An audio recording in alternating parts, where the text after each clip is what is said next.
Our announcement today is twofold. One is about a remote learning option for students coming in the fall, and as well about a delay in school start time. So I'll kind of walk through those as well. Our remote learning option today, we look for students. It will be offered for students returning to Santa Rosa County Schools in the fall.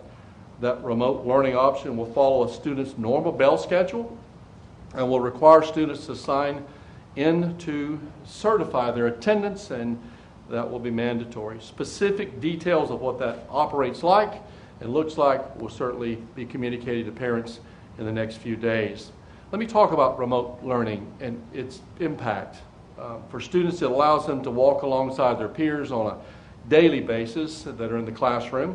However, it's not instruction online all day, and students will be asked to complete work offline at home, and they also will be asked to have a learning coach or an instructional coach to make that learning meaningful and useful as they walk through the online assignments.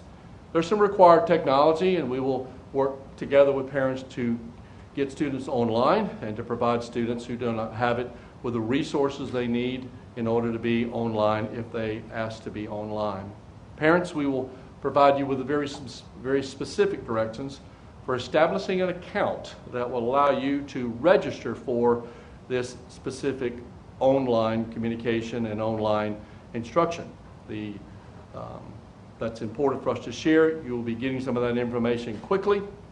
I suspect that by the end of the week or at latest middle of next week, our homepage will be populated with a just very specific step-by-step instruction of how to register for that remote learning opportunity and to move forward with your child selection for that if you so choose.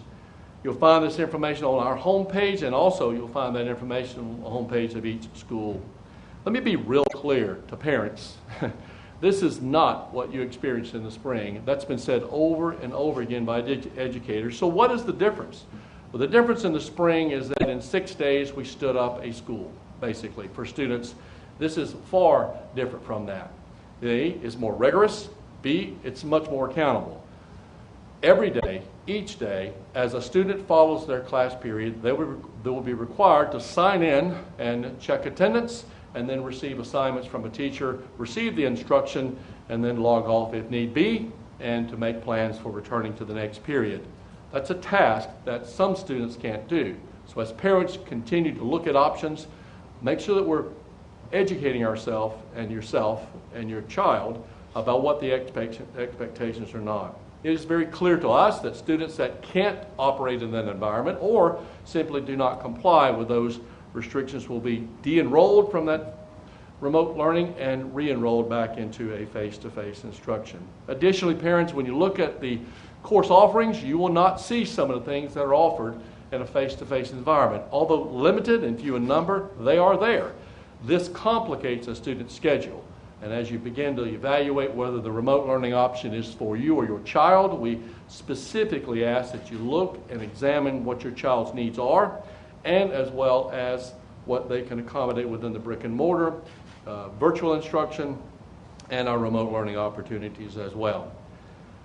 That remote learning opportunity we stood up very quickly. Our board in Thursday's meeting will work on pushing that information out, and we will take action on making sure that that is available as soon as possible. Additionally, because of a multitude of reasons, we will ask our board to delay our school start to August the 24th for students. Teachers will return to work for pre-planning on August the 17th. We are delaying for 4 very specific reasons. First, it gives us a very important piece of time to stand up our remote learning opportunity and gives parents and students a little more time in which to evaluate the options and make educated decisions. It also allows us to work on everything from transportation to minute academia. And if you've never been inside of a school setting, those are huge lifts. And we will call on our principals and administrators over the next few weeks to begin that work and to accomplish the task of being prepared for a remote learning opportunity. To be frank, this is a heavy lift. That extra time of delaying school is an important piece of us to be able to have that time to provide these opportunities. Additionally, we will We'll have some time to prepare and provide training for our teachers as they begin to institute this learning option. A delay may, and I really boldface underline that word may, give us an opportunity and a better insight into what's taking place with the COVID-19 cases in our community. To be clear, we will comply with the Commissioner's executive order of starting school in August and starting it face-to-face. That is important. That is not an option for us to delay. However, as August the 24th approaches, we will evaluate very carefully what the COVID-19 cases look like and the impact that they may have on school before moving forward.